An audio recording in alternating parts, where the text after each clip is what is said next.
A criança como sujeito do processo. Alternativas metodológicas. Trabalho com projetos. Olá! Vamos conversar um pouquinho sobre o trabalho com projetos que se faz na educação infantil? Eu tenho certeza que você vai gostar dessa aula. Projetos são um conjunto de atividades que trabalham com conhecimentos específicos, construídos a partir de um dos eixos de trabalho e que se organizam ao redor de um problema para resolver ou de um produto final que se quer obter. Dois pontos são importantes nessa definição. Primeiro, projetos devem partir de um problema, de uma situação problematizadora. Então você tem que organizar um projeto a partir de alguma situação que você quer resolver, de um problema. Tá? E segundo, as crianças têm que se sentir parte disso, né? O conjunto de atividades elencadas para tal projeto deve partir do pressuposto de que, ao realizá-las, as crianças estão tentando resolver o problema percebido ou estão registrando essa resolução. É importante que as crianças participem do projeto, mesmo que elas sejam bem pequeninhas. Projetos podem ter uma duração variada, a depender dos objetivos estabelecidos. Então, alguns podem acontecer durante o ano todo, outros podem ser mensais, semanais, durar um dia de projeto, não importa. Tá? Há muita flexibilidade no horário e no tempo dos projetos. E é isso que está escrito aí na tua tela. Há muita flexibilidade na questão do tempo e no formato, considerando principalmente o interesse das crianças. O mais relevante é que, de fato, num projeto, as crianças se tornem pesquisadoras. Quando a gente fala isso, pesquisadoras, parece que a gente está falando assim de uma pesquisa, né, no nível da NASA. A gente está falando de criança pequena, então podem ser pesquisas pequenas, pesquisas adequadas à faixa etária. Por isso, quando você considerar o tempo do projeto, a duração desse projeto, leve em conta a idade dos seus alunos. Tá? Você não precisa fazer um projeto que dure um mês para uma criança que nem consegue calcular esse tempo. Ela é muito pequenininha, mas ela consegue pesquisar algumas coisas. É muito importante que esta palavra pesquisa esteja na boquinha e no vocabulário das suas crianças. Imagina que legal, né? Nem só que bonitinho, mas que importante uma criança de 2 aninhos falar: eu fiz uma pesquisa. Você vai adorar ouvir isso dos seus alunos. Eu fiz uma pesquisa sobre a planta. Às vezes ela vai falar assim, ó, eu fiz uma pesquisa sobre a planta, porque ela não consegue dizer planta. Não importa, esta palavra pesquisa vai sendo, essa ideia, não só a palavra, a ideia de pesquisar sobre algo vai sendo incutido na cabeça desta criança por muito tempo. E não em parte como foi na minha educação e talvez na sua, que pesquisar era ruim, que pesquisar era difícil, que pesquisar era copiar e colar, que não era bom, que não era descobrir alguma coisa. Vamos mudar essa história desde as crianças pequenas.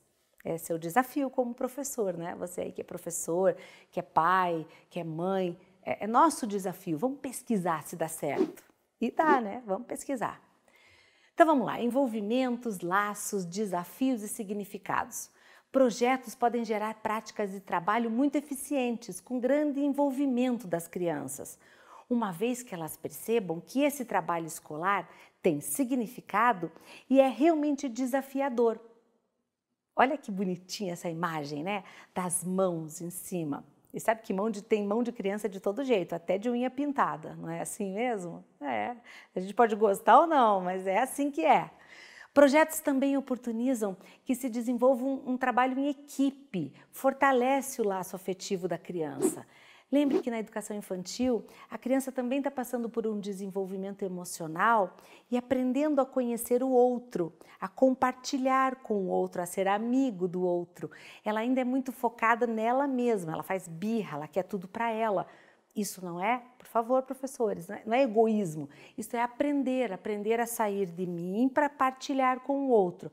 Então, quando eu proponho na educação infantil atividades em que eu tenho que trabalhar com o outro em cooperação, eu estou também ajudando a criar um laço afetivo com este outro, que também é pequeno, que também tem a minha idade, e eu me fortaleço nesta relação. Eu aprendo a ser melhor comigo quando eu estou em relação com o outro. Quando a gente estuda, e eu sempre falo para os professores estudarem sobre desenvolvimento infantil, porque isso é apaixonante, quando a gente estuda sobre o desenvolvimento infantil, a gente fala, nossa, que legal isso! E você propõe atividades de parceria, não de competição, mas de parceria, de cooperação, a criança se desenvolve muito mais, né? E melhor ainda, eu acho, muito melhor, não só muito mais. Vamos lá. Qual é a estrutura de um projeto? Então vamos lá. Normalmente um projeto segue essa estrutura. Tem um nome, um título, né, um tema, pode ser assim também. Quais são as áreas envolvidas? Na educação infantil, normalmente a gente coloca os eixos. Tem um cronograma, tem objetivo. Aí os objetivos são um objetivo geral, um amplo, e depois os objetivos específicos. Tem uma justificativa, isso é bem importante, afinal de contas, por que é que você está fazendo aquele projeto, né? Essa é uma área bem importante, uma parte bem importante do projeto. Por que você está fazendo ele? Né? Qual é a metodologia que você vai utilizar? Quais recursos você vai utilizar para fazê-lo? E como é que vai ser a avaliação desse projeto, né? No final, vai ser como? Então, talvez ao ler essa lista que está aqui, você pense, puxa, mas eu já vi projetos com outras listas. Não existe assim uma ideia fechada sobre isso, tá? Vários autores vão propor algumas listas, mas em linhas gerais são esses itens que você vai encontrar, tá? Tem projeto que tem menos itens, não faz realmente diferença, esse é mais importante que esse. Faz diferença fazer o projeto. Isso é mais importante. Ele tem que ter um objetivo claro, uma justificativa, porque essa justificativa ela tem que estar clara na sua cabeça, não só escrever. Então, às vezes o professor diz assim, não vou fazer porque eu não quero escrever, eu tenho medo de escrever o projeto. Mas, cara, como assim, né? Ele tem que estar claro na tua cabeça. Você vai fazer esse projeto aí, vou fazer um projeto para as crianças aprenderem mais sobre os animais. Tá bom, quais animais? Vou fazer um projeto sobre os animais da África. Tá bom. Aí a gente pergunta assim, mas por que você escolheu os animais da África se você mora aqui no Brasil? Percebe que aí já é a justificativa por que raios você escolheu estes animais, né? Não os animais aí do jardim da sua creche. Fala, não, eu escolhi esses animais porque a gente assistiu um vídeo lá na escola e eles se encantaram com o tamanho dos animais. Bom, então tem tudo a ver você fazer este projeto. Percebe como a justificativa ela de fato solidifica o teu projeto? Ela explica, né? Entendi, então beleza. Porque senão você diz, meu amigo, para que você vai fazer esse projeto tão distante se a gente trabalha com a ideia de fazer projetos próximos? Tá? Então perceba, não é porque os animais moram lá na África que eu não posso fazer o projeto, entendeu? Ele só precisa ser bem fundamentado, bem explicadinho. E às vezes a explicação cabe num parágrafo. Então, não deixe de fazer o projeto por receio de escrevê-lo. Esqueça o papel, pense, ponha na tua cabeça, está claro para você? Mande bala, escreva. Aí pronto. Mas não sei escrever muito bem. Não escreva muito bem, escreva do jeito que você sabe. Depois arruma. Porque senão a gente fica tolhido. Mas será que eu consigo escrever? E deixa de fazer. E a riqueza está no fazer. Por favor, eu não estou dizendo que não é para escrever. Eu só estou dizendo que não é para deixar de fazer por medo de escrever. Tá? É para fazer as duas coisas. Mas primeiro pensa, organiza, tem as ideias, vai escrevendo do jeito que der. Depois arruma a escrita, tá bom? Combinado? Vou gostar de ver alguns projetos de vocês pelo Brasil todo aí. Para não esquecer, isso é tão importante, olha que foto legal, né? As crianças de fantasia, brincando, lá, sou um pirata, de binóculo. Muito legal ter fantasias dentro das salas de educação infantil. Lembre-se que nem sempre é o professor que escolhe o tema do projeto, tá? Mas como assim? Eu vou chegar na sala e vou falar para os alunos, escolhe aí um tema. Não, você pode, vamos supor que aí você mora numa comunidade que seja de praia, tá? Será que tinha piratas aí? Será que em todas as praias tinha piratas? Sei lá, tô aqui sonhando, né? Eu não moro na praia, mas de repente você mora e tem essas ideias aí. Ou o que mais pode ter de ideias legais? Quem sabe não dá um projeto de pesquisa aí? Vamos pesquisar se tinha piratas aí na sua região? Ou se não vamos falar de piratas, vamos pesquisar se tinha escritas dos antepassados. Na minha região tem. tá? Onde eu nasci, tem escritas nas pedras, tem uma caverna lá toda cheia de escritas. Isso seria legal mostrar para as crianças que existe, que é lá na região que você mora. Então, procure o que seria legal mostrar para as crianças, falar, nossa, isso é aqui, que legal, tá? As crianças podem propor. Claro, você pode, vou dizer uma palavra aqui, você não conta para ninguém, tá? Você pode induzir a conversa, né? Dar uma moldada na conversa para ela chegar a alguns denominadores lá mais fáceis de projeto, de você pesquisar depois, mas de repente surgiu uma coisa que você nem tinha pensado e que, puxa, isso era legal pesquisar. Tá? De repente, nossa, eu nem tinha pensado nisso. E a criança falou aquela frase mágica do professor, que tal a gente pesquisar sobre isso? E é nesse momento que a pesquisa vira um projeto, um projeto de pesquisa. Nossa, se você fizer um projeto de pesquisa que surgiu assim, você escreve isso para uma revista, você escreve isso num congresso e é um sucesso, dá um prêmio. Percebe como às vezes a escrita da prática, ela está ali, na sua frente, e o professor não viu. Mas tem que ver, o eixo de natureza e sociedade e projeto de pesquisa, ele é um casamento perfeito, muito bom. Então, tá ali para você ver. Você pode fazer projetos de pesquisa belíssimos dentro do eixo natureza e sociedade. Basta querer, basta abrir os olhos, olhar e ver, né? Eles estão ali na sua frente. Para você não esquecer, nem sempre é possível repetir projetos ano após ano, porque é importante ouvir o que as crianças têm a dizer e aproveitar os seus interesses, né? Foi o que eu acabei de dizer. Tem professor que diz assim, os meus projetos do ano são esses. Mas assim, do ano, do outro ano, do outro ano, do outro ano. Né? Daí tem a mãe que tem 3 filhos, todos eles fizeram o mesmo projeto. Ok, tem projetos que são legais, mas será que naquela sala não tinha uma coisa que veio... Qual que foi o interesse das crianças? Não tinha outra coisa que pudesse ser daquela sala, próprio daquele time ali? Só podia ser repetido, tudo foi proposto pelo professor? Pensa um pouquinho nisso, tá? Projetos também podem ser propostos pelas crianças e devem ser propostos. Então, não precisa fazer sempre o mesmo, dá para mudar. Embora alguns você possa repetir, tá bom? Mas todos sempre não é de bom tom. As crianças precisam ser pesquisadoras e construtoras do seu conhecimento. Puxa, a gente lê isso a todo tempo nos documentos, então a gente precisa fazer isso na sala. E fazer isso na sala significa usar a prática que a gente tem e dela desencadear os trabalhos. Você vai ver aqui comigo, nessa tela, 7 fases propostas para um projeto de pesquisa. Essas são as únicas 7 fases que existem? Não são. Essas são as que eu escolhi trazer para vocês, né? Por escrito, no material e aqui nessa aula. É importante que você considere que você pode variar. Eu queria fazer diferente. Então, faça. Mas a frase é bem essa. Faça. Né? É importante você fazer. Essa é uma proposta bem bacana, eu acho que você vai gostar. Vamos lá. Primeiro, problematização e contextualização. Tá, vamos criar um problema. Às vezes, quando eu vou conversar com os professores, eles me falam, puxa, mas que difícil criar um problema.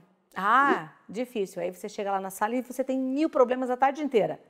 Você não precisa criar o problema, ele já existe. Né? Só que você está pensando num problemão, mas ele existe. A criança está lá e fala, a lagarta comeu a folha da plantinha que tem aqui na sala. Você já tem o problema. O que será que as lagartas se alimentam? Problema, pronto, está feito. Vamos pesquisar. O problema já está lá. Você não vai criar o problema. Bom, não precisa, né? Porque se você chega em casa às vezes no final da tarde e fala assim, meu Deus, estou cheio de problema. Você não precisa criar mais um. Tá? A criança também não precisa. Você fala, as crianças não comem, por quê? Então, qual seria uma alternativa saudável de lanche que as crianças comessem? Pronto, o problema já existe, né? Pensa, olha para isso com outro olhar. Os problemas já estão lá. Né? Vamos lá. Então, primeiro, encontrar o problema. Tá? Então, contextualizá-lo. Vamos pegar esse da lagarta. A lagarta comeu as folhas, uma lagarta comeu as folhas, né? Ou as lagartas, sei lá, quem comeu as folhas da plantinha. Ok, então o problema já existe. Aí vamos para o segundo item usando esse exemplo. Exposição teórica dialogada. O professor vai explicar, olha, os animais precisam se alimentar, certo? Um come uma coisa, outro come outra coisa, o que come esse bicho, o que come esse bicho? Daí a criança vai falar, o sapo come mosquito, nanana. Então, o que come... Tá, feita a exposição, você, pois é, então, as lagartas também precisam comer, não é? Mas elas não vão precisar comer a tua planta, né? O que a gente pode fazer para ela não comer a plantinha? Enfim, esta conversa vai explicar às crianças que elas podem pesquisar sobre isso. A criança nem imagina que pode fazer isso. Onde você vai buscar essa informação? Porque a criança vai buscar essa informação com você. Você é o universo de pesquisa dela, né? Ou a mãe, o pai, que às vezes também não sabe. Então, sabe onde que a gente pode buscar essa informação? Vamos buscar num livro. Claro, queridos, você precisa, nem sempre isso pode acontecer no mesmo dia, porque às vezes o professor também não sabe onde encontrar, não tem ali na hora um livro que fale sobre isso, e você vai ter que buscar. Fala, olha, eu encontrei um livro que fala sobre isso, e aí, vamos falar, exposição teórica, então explicar para a criança que pode pesquisar. No número 3, ele vai pesquisar individualmente. Nem sempre a criança tem lugar para pesquisar isso. Então, precisa ajudar os pais para a criança ir para casa, pesquisar alguma coisa sobre isso. No site tal tem essa informação. Não tem problema que todo mundo pesquise no mesmo lugar. Eles vão pesquisar individualmente em casa. Olha lá, o 4 é uma produção individual. O que é isso? Chique, né? O que é a produção individual? É a criança pedir para o pai ou para a mãe escrever num papelzinho desse tamanho o que ela pesquisou. As lagartas comem o quê? Você pode fazer 4 perguntas e eles responderem com uma palavra do outro lado. Isso já é uma produção individual. As lagartas comem folha. Pronto. Só tem um tipo de lagarta. Qualquer coisa que você fizer e que eles produzam individualmente, porque eles pesquisaram lá nas casas deles. Eu estou aqui citando um exemplo de lagarta, mas você pode citar usar o exemplo que você quiser para sua pesquisa aí, para sua mini pesquisa, tá? Muito bem. Traz essa produção toda para casa, de casa para a escola. Discussão crítica. Chique também, né? Discussão crítica. Senta toda essa turminha aí, vamos lá. Fulaninho, você trouxe a sua pesquisa, o que diz? Diz que a lagarta come folha. Aí o outro fala, mas lá na minha pesquisa diz que a lagarta come folhas grandes. Mas como se a boca dela é muito pequenininha, ela só come folhinhas. Gente, aí vai um monte de conversa. Discussão crítica é isso, cada um vai trazendo sua opinião. Aí o professor vai organizando essas opiniões, né? Olha que legal, e vai fazendo a mediação desta conversinha, que é uma discussão crítica para quem tem 4 anos, né? E vai passar para o outro ponto, que é a produção coletiva. O que é produção coletiva? Você escolhe. Pode ser a conversa, o texto, uma gravação, né? Pode gravar o que alguém falou, uma produção de texto. Normalmente as escolas fazem uma produção de texto. Vamos escrever um texto sobre a lagarta. Então, pode ter 2 linhas, não importa. Tá?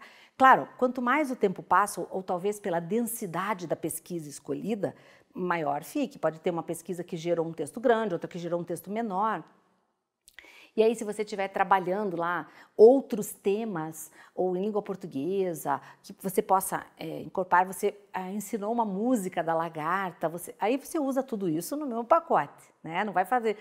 Tudo bem? Incorpora e faz um projeto maior. Muito bem. Aí você fez um texto e no final, olha lá, o último item é a produção final. A produção coletiva, você fez um texto e na produção final vocês podem organizar vamos pensar assim, um folder que nada mais é do que um pedacinho de papel que a criança pintou uma lagarta linda ali, desenhou, pode desenhar também, não precisa... Ou ela registrou um desenho e do lado vocês colocaram o texto que vocês criaram e a criança levou para casa. Pronto. Olha como... Vou voltar aqui às telas, vem comigo. Vamos olhar para isso. Problematização e contextualização, exposição teórica dialogada, pesquisa individual, produção individual, discussão crítica, produção coletiva e produção final. Uns nomes pomposos, né?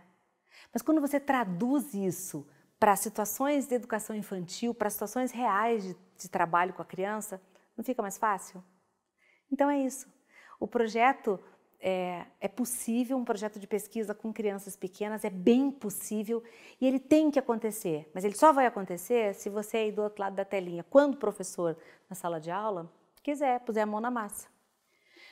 No eixo Natureza e Sociedade, o trabalho com projetos é muito relevante, pois ele possibilita a inserção das áreas Ciências, História e Geografia em uma única proposta educativa. Nem todos os projetos precisam abranger as 3 áreas, claro, né? Mas se você conseguir fazer um projeto com as 3, seria sensacional, né? Nem sempre dá para fazer, pode fazer um, mas um trabalho de natureza e sociedade tem tudo a ver com a carinha da educação infantil, né? É isso que a gente quer, um projeto integrador. A Base Nacional Comum Curricular destaca o papel do professor como orientador dos projetos. É o professor a figura mais importante nesse contexto porque ele ajuda as crianças a atingirem os seus objetivos da pesquisa. Para o referencial curricular, o trabalho com projetos, atenção, para o referencial, o trabalho com projetos é por natureza o melhor trabalho da educação infantil. E como é que você que está aí do outro lado vai deixar de fazer, né? É o melhor trabalho, a melhor alternativa metodológica é a alternativa da metodologia de projetos. O trabalho por projetos é uma excelente alternativa metodológica e os temas podem surgir tanto do planejamento prévio do professor quanto da necessidade das crianças. Uma educação infantil de qualidade não pode prescindir de realizar projetos no seu cotidiano. Quer saber um pouquinho mais sobre isso? Olha que legal essa página que está na tua tela. Essa página descreve como elaborar cada etapa de um projeto, além de apresentar também várias ideias muito interessantes de projetos para a educação infantil. Nessas propostas, são fornecidos os projetos já prontos, se você quiser e tiver sem ideias, né, para serem aplicados na educação infantil. Acesse a página e explore as muitas possibilidades que a educação infantil oferece. Eu acho que você vai gostar.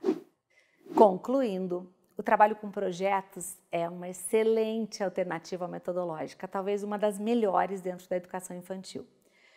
Os temas, você já sabe, podem surgir tanto do planejamento prévio do professor, quanto da necessidade das alternativas do dia a dia da escola. Uma educação infantil de super qualidade não pode deixar de realizar projetos no seu dia a dia. Vá em frente, faça seus projetos e bons estudos!